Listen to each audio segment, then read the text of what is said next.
If you've been adding videos to your course and run into an error that says request failed with status code 400, the issue is that you have run out of space in your course.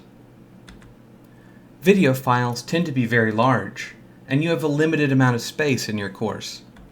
However, there is a tool in Canvas where you don't have to worry about the space taken up by videos, and that tool is Canvas Studio. To get started with Canvas Studio, you can visit our Canvas Studio page, which has resources, like a video showing you how to upload content to Canvas Studio.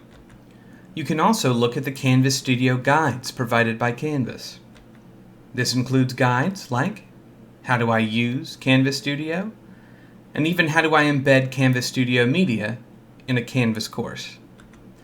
In the end, you'll want to remove the videos from your Canvas course and add them to Canvas Studio. Make sure to download any videos in your course that you don't have saved to your computer, and then delete them from the course when you're ready. Follow the guides and resources to upload your videos to Canvas Studio, and then make those videos available to your students in your Canvas course. Links to the resources shown in this video and others are in the description of this video below.